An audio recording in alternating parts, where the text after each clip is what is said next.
Prime minister youth programme 2024 का आगाज़ जो है वो हो चुका है और आप सब जो है वो चाह रहे होंगे कि हम अप्लाई करें और ऑलरेडी बहुत से लोगों ने अप्लाई किया होगा और वो बहुत सारे लोग जो है वो रिजेक्ट हो चुके होंगे। हम सबका सबसे बड़ा मसला यही है कि हम जब कोई चीज़ आती है तो हम उस चीज़ को सही तरह पढ़ते ही नहीं है, हम उसको समझते ही नहीं है कि उसमें अप्लाई किस तरह करना है। बस जस्ट फॉर्म आया, उसको फिल कर दिया और हमने कहा कि हम तो रिजेक्ट हो गए। बट गवर्नमेंट ने आपसे क्या क्या चीज़ें मांगी हैं वो आज तक किसी को भी नहीं पता है कि उसमें कोई चार्जशीट भी मांगी है, कोई उसमें फाइनेंशियल स्टेटमेंट भी मांगी है, कोई उसने रीपेमेंट स्टेटमेंट भी मांगी है, वो आप लोगों ने उनको प्रोवाइड की हैं या नहीं। तो ये सारी की सारी डिटेल आपने उनको प्रोवाइड करनी है, तो देन ही आपका जो लोन है वो अप्रूव होता है। जो लोग पढ़े लिखे हैं, जो लोग वीडियोस को देखते हैं, पूरा देखते हैं, उनको समझते हैं, उसके बाद वो अप्लाई करते हैं, तो देन वो जो है कामयाब हो जाते हैं। लेकिन हमारे यहाँ बहुत से लोग जो है बस कहते हैं अच्छा ठीक है ये आ चुकी है, बस अप्लाई करना है, अप्लाई करो और बस मिल जाएगा, और फिर रिजेक्शन हो जाती है और फिर कहते हैं जी ओहो हमारा तो लोन ही रिजेक्ट हो गया है। तो दोस्तों इसके लिए बहुत सी चीज़ें हैं जो कि आपने देखनी पड़ती हैं, जो कि आपने चीज़ें करनी पड़ती हैं, जो कि गवर्नमेंट ने आपसे मांगी हैं कि भाई ये दे दो हमें, तो उसके बाद ही जो है हम आपको लोन देंगे, अदरवाइज हम क्यों देंगे। तो इसलिए आज की इस वीडियो में हम कुछ ऐसी चीज़ें आपको बताने वाला हूं जो कि हम लोग नहीं प्रोवाइड कर रहे होते हैं और फिर जो है हमें इश्यूज़ जो हैं फेस होते हैं। वो कौन कौन से मसले हैं, वो कौन कौन से इश्यूज़ हैं, आज हम उसके ऊपर थोड़ा सा डिटेल में बात करेंगे और आपको मैं बताऊंगा कि कितने लोगों ने अप्लाई किया था, कितने लोग रिजेक्ट हुए थे और उन रिजेक्शन की जो वजह है वो क्या थी। बेसिक जो वजह है वो आज तक किसी लोगों को नहीं पता है कि हम रिजेक्ट क्यों होते हैं। तो दोस्तों चलते हैं कंप्यूटर की स्क्रीन पर, वहाँ चल के हम सारी डिटेल देखते हैं कि आप कौन कौन सी गलतियां जो है वो कर रहे हैं इसको अप्लाई करते वक्त। तो कंप्यूटर की स्क्रीन पर चलने से पहले अगर आपने अभी तक हमारा चैनल सब्सक्राइब नहीं किया तो चैनल को सब्सक्राइब कर लीजिए, साथ बेल का आइकन होगा उसे लाजमी दबाइएगा ताकि मेरी हर आने वाली वीडियो का नोटिफिकेशन आपको मिलता रहे। तो दोस्तों चलते हैं हम कंप्यूटर की स्क्रीन पे। तो दोस्तों हम कंप्यूटर की स्क्रीन पे आ चुके हैं। आपके सामने मैंने प्राइम मिनिस्टर यूथ प्रोग्राम की ऑफिशियल वेबसाइट जो कि गवर्नमेंट की, आप यहाँ पे देख सकते हैं कि pmyp.gov.pk जो कि गवर्नमेंट की ऑफिशियल वेबसाइट है। यहाँ पे आप देख सकते हैं सारा कुछ उन्होंने डिटेल से बताया हुआ है। हम लोग फिर भी जो है उसको डिटेल से नहीं पढ़ रहे होते हैं, ठीक है। अब यहाँ पे आप थोड़ा सा अगर नीचे आएंगे तो जो बहुत से लोग कह रहे थे कि ये शायद अभी तक लोन जो है वो ओपन नहीं हुआ, तो उनके लिए यहाँ पे मैं बता देता हूँ कि ये लोन जो है वो ओपन हो चुका है। अब यहाँ पे जो लोन जो है वो बंद है, जैसे ये बंद है तो इसके आगे अप्लाई नाउ के ऊपर आप क्लिक नहीं कर सकते हैं। इसी तरह ये बंद है लैपटॉप स्कीम वाला, इस पर अप्लाई नहीं कर सकते हैं। इसी तरह ये prime minister youth skill development programme ये बंद है, इसके ऊपर आप अप्लाई नहीं कर सकते हैं, ठीक है। अब आप किसके लिए अप्लाई कर सकते हैं यहाँ पे देख लें, इन्होंने लिखा हुआ है कि prime minister youth business and agriculture scheme के लिए आप अप्लाई कर सकते हैं। यहाँ पे ये देखें अप्लाई का बटन ओपन है। इसी तरह यूथ ऑर्गेनाइजेशन रजिस्ट्रेशन इसके लिए भी रजिस्टर कर सकते हैं। इसके बाद एप्लीकेशन फॉर एग्रीकल्चर उसके लिए भी अप्लाई कर सकते हैं और talent Hunt youth sport league जो है वो इसके लिए अप्लाई कर सकते हैं। तो ये अभी जो है वो रिसेंटली ओपन हुए हैं, तो इसलिए जो है ये अब जो है वो आप इसके लिए अप्लाई कर सकते हैं। लेकिन अप्लाई करने से पहले आज की जो वीडियो है वो थोड़ी सी तफसीली होने वाली है कि क्या क्या मसले आते हैं जो आप लोग अप्लाई कर देते हैं और क्या चीज़ उनको जो है वो आप प्रोवाइड नहीं कर रहे होते हैं, ठीक है। तो मैं यहाँ पे आ जाता हूँ। ये इन्होंने जो है वो एनालिटिक्स शेयर किए हुए हैं, गवर्नमेंट ने खुद ही यहाँ पे सारी चीज़ें बताई हुई हैं, ठीक है। जो अप्लाई किया था, जिन जिन लोगों ने लोन अप्लाइड, वो तकरीबन 26 लाख जो हैं वो 26,50,223 लोगों ने इसको अप्लाई किया है।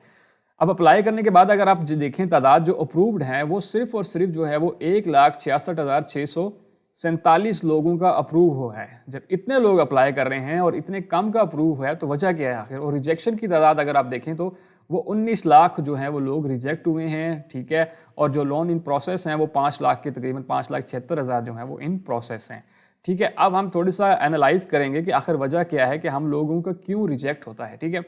तो सबसे पहले मैं जो है वो इसको देख लेता हूँ कि जिन्होंने लोगों ने अप्लाई किया था उन्होंने किस किस चीज़ में अप्लाई किया था, ठीक है। वो कैटेगरी इन्होंने यहाँ पे बताई हुई है कि भाई सबसे ज़्यादा किस में अप्लाई किया। तो यहाँ पे अगर मैन्युफैक्चरिंग में देखें, ठीक है, तो मैन्युफैक्चरिंग में जो है वो यहाँ पे इन्होंने 8.0% जो है लोगों ने अप्लाई किया हुआ है। इसी तरह अगर सर्विसेज में देखा जाए तो सर्विसेज में तकरीबन 56% जो है वो लोगों ने अप्लाई किया हुआ है। इसी तरह अगर हम एग्रीकल्चर की फील्ड में देखें तो 36% लोगों ने जो है वो इसमें अप्लाई किया हुआ है। ये सारा ओवरऑल बता रहा है कि जिन लोगों ने अप्लाई किया है।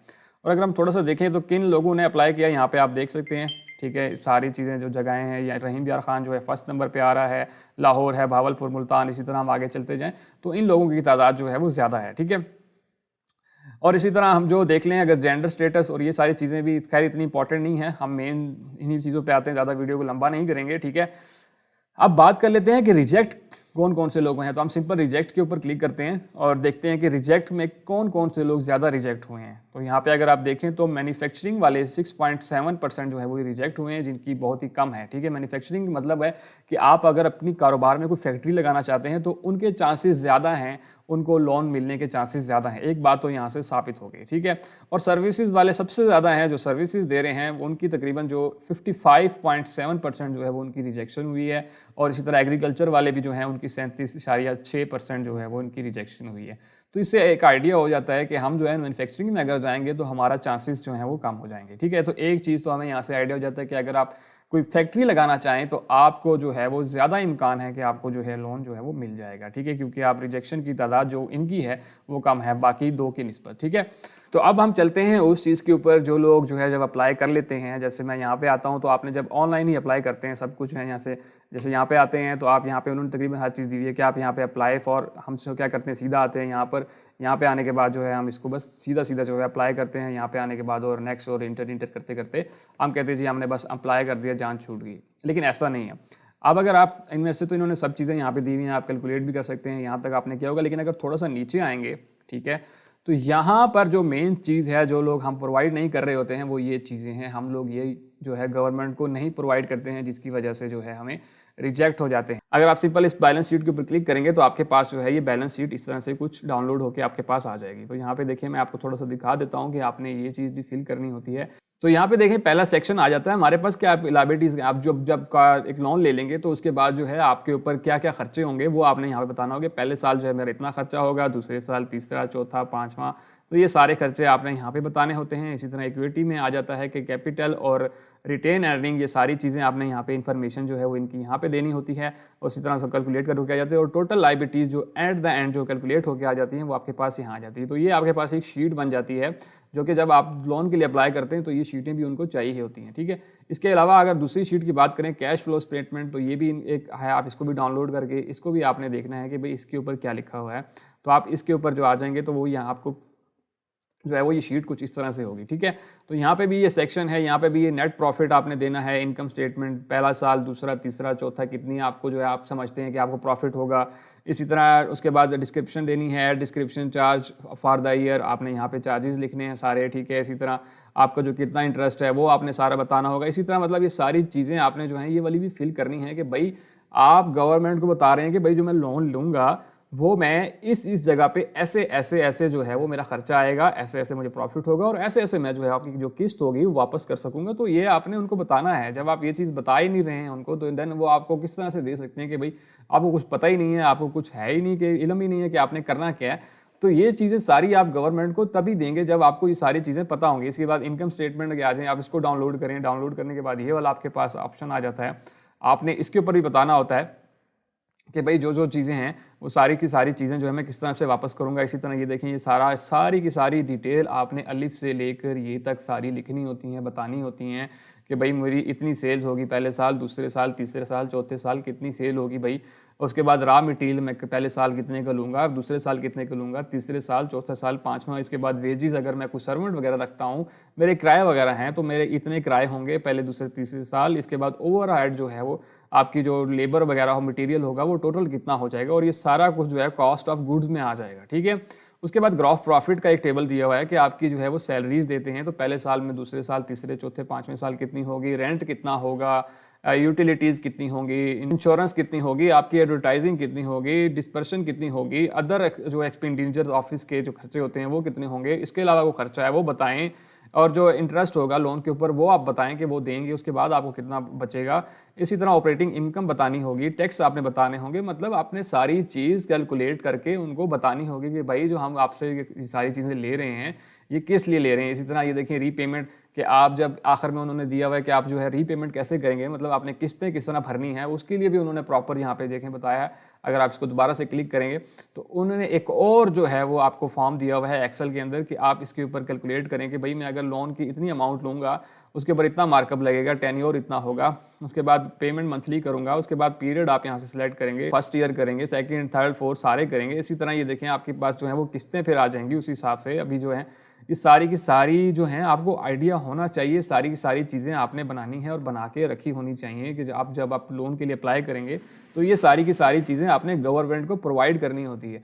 तो वही लोग जो लोग ये चीज़ सारी प्रोवाइड करते हैं, अच्छे से पढ़ लेते हैं, अच्छे से देख लेते हैं, तो देन उनकी जाके जो है वो लोन जो है वो अप्रूव होता है। हम क्या करते हैं, जस्ट अच्छा जी यहाँ पे डायरेक्ट आया, बस डायरेक्ट यहाँ पे क्लिक किया और अप्लाई कर दिया, बस ये पड़ा अच्छा जी यहाँ पाकिस्तानी है तो अप्लाई कर सकते हैं, गवर्नमेंट वाले कर सकते हैं, नहीं कर सकते हैं जी।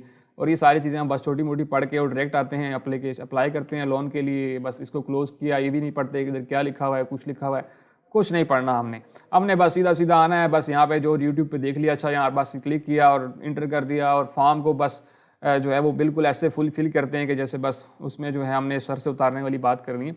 तो ऐसी चीज़ें नहीं होती हैं। आपने जो है प्रॉपर इस चीज़ को आएँ, इस पर डिटेल पढ़ें कि भाई इसमें क्या है, सारा कुछ आप पढ़ सकते हैं, आप खुद भी पढ़ सकते हैं। उसके बाद ईजीली है, इतना कोई मुश्किल नहीं है। अगर आप कह रहे हैं कि यार सारा कुछ जैसे इंग्लिश में है, तो उसके लिए भी आसान सा नुस्खा आपको दे देता हूँ। आपने क्या करना है, आपने सीधा आना है गूगल के ऊपर, यहाँ पे आपने लिखना है गूगल ट्रांसलेट, ठीक है। गूगल ट्रांसलेट आपने लिखा, आपने गूगल ट्रांसलेट के ऊपर क्लिक किया। क्लिक करने के बाद आपने क्या करना है, यहाँ पे आ जाना है। यहाँ तो कॉपी कर लें, ठीक है। सब अगर कॉपी करना चाहते हैं, मिसाल के तौर पर आप कहते हैं ये क्या लिखा हुआ है, आप इसको कॉपी करें। कॉपी करने के बाद जैसे यहाँ पे आने के बाद आप इसको पेस्ट कर लें, ठीक है। इस साइड पे आप इंग्लिश सेलेक्ट कर लें, ठीक है। इस साइड पे इंग्लिश कहाँ से होगी, इस पर क्लिक करेंगे, यहाँ से इंग्लिश सेलेक्ट कर लें। इस साइड पे जाके आप उर्दू सेलेक्ट कर लें। उर्दू सेलेक्ट करने के बाद जो आपने कॉपी किया है वो यहाँ पे पेस्ट करें। पेस्ट करने के बाद ये ऑटोमेटिकली आपको उर्दू में बता देगा। ये देखिए, ये सारा उसने उर्दू में बता दिया, आप उसको उर्दू में पढ़ सकते हैं। और अगर आप पढ़े लिखे भी नहीं है, मतलब उर्दू पढ़ने भी नहीं आती, तो इधर एक और अच्छी ऑप्शन है कि आप इसको सुन भी सकते हैं। अगर इसके ऊपर क्लिक करूंगा, PMYB और ALS वज़ीर-ए-आज़म youth business and agriculture loan scheme 15 commercial Islamic और SME। तो यहाँ पे देखें ये ऑप्शन भी है कि आप सुन भी सकते हैं। तो अपनी चीज़ों को खुद आसान करें, और अप्लाई करने से पहले कम से कम इतना तो कर लें कि आप जो है वो इसके लिए पढ़ लें कि भाई ये चीज़ लिखी क्या हुई है, ये बताना क्या चाह रहे हैं, वो सारी चीज़ें आप खुद पढ़ें। और इसी तरह जो मैंने आपको वो सारा जो बताया था कि किस तरह से रिजेक्ट हुए, कितने मिले, वो सारी चीज़ें आप ये इसके ऊपर क्लिक करेंगे, यहाँ पे आपको सारी चीज़ें बताएंगे। यहाँ पे उन्होंने उर्दू में बताया, आप उर्दू पे क्लिक करेंगे, सारा कुछ उर्दू में ऑटोमेटिकली आ जाएगा। तो आपके लिए उन्होंने वैसे ही चीज़ें आसान कर दी हुई हैं, तो आप यहाँ से उर्दू में भी पढ़ सकते हैं, ठीक है। तो दोस्तों ये वो सारी डिटेल थी। होप सो आप बहुत से लोगों को इन चीज़ों का नहीं पता होगा कि अच्छा यार ये चीज़ भी हमने प्रोवाइड करनी थी, हम तो जस्ट सीधा सीधा अप्लाई कर रहे थे, उसके बाद हमें नहीं पता था कि ये चीज़ें भी चाहिए होती हैं। तो आपने ये सारी की सारी चीज़ें उनको दिखानी है, तो देन ही तो आप जो है वो अप्रूव होंगे ना। इसीलिए आपने देख लिया कि कितने लोग अप्रूव हुए, कितने लोग नहीं हुए, कितनी लोगों की जो है वो अभी प्रोसेस में है। तो इस तरह की चीज़ें जब आप जल्दी जल्दी में करेंगे तो देन आपका जो है वो ऑलरेडी रिजेक्ट ही होगा, और इसके अलावा और कुछ नहीं होगा। तो होप सो आपको ये वीडियो पसंद आई होगी कि क्या क्या चीज़ें हमने गलती की हैं, कहाँ कहाँ हमारी गलती है, और क्या क्या चीज़ें हमने उनको जो बेसिक उन्होंने खुद कहा हुआ है कि भाई ये हमें चीज़ें दो, हमने वो चीज़ें उनको दी ही नहीं है। तो इसलिए आपकी जो एप्लीकेशन है वो हमेशा ही रिजेक्ट होती रहेगी, कभी भी जो है वो एक्सेप्ट होगी ही नहीं। तो इसलिए इन चीज़ों पे लाजमी गौर कीजिए, इन लोगों को लाजमी ध्यान दीजिए। और नेक्स्ट वीडियो में इंशाल्लाह मैं आपको बताऊंगा कि ये सारी चीज़ें जो हैं वो आपने अप्लाई किस तरह से करनी है, इनको फिल किस तरह करना है। तो उसके लिए लाजमी है कि आप जो है वो मेरे यूट्यूब चैनल को सब्सक्राइब कर लीजिए, ताकि नेक्स्ट जो वीडियो है तो आपको नोटिफिकेशन आ जाए। और अगर आप टिकटॉक पर देख रहे हैं तो देन उसके लिए आप लाजमी है कि आप टिकटॉक के अकाउंट को फॉलो कर लें, ताकि आपको जो नेक्स्ट वीडियो है उसका जो है नोटिफिकेशन मिल जाए और आप जो है वो वीडियो देख सकें। और सबसे इंपॉर्टेंट, दूसरे दोस्तों तक लाजमी शेयर कीजिए, ताकि बाकी लोग भी इस चीज़ से फ़ायदा उठा सकें, उनको भी इस चीज़ का पता चले कि अच्छा यार ये चीज़ भी देनी है, ये चीज़ भी देनी है। तो उन लोगों तक वीडियो को लाजमी शेयर कीजिए। और सबसे आखिर में, अगर आपने अभी तक हमारा चैनल सब्सक्राइब नहीं किया तो चैनल को सब्सक्राइब कर लीजिए, साथ बेल का आइकन होगा उसे लाजमी दबाइएगा, ताकि मेरी हर आने वाली वीडियो का नोटिफिकेशन आपको मिलता रहे।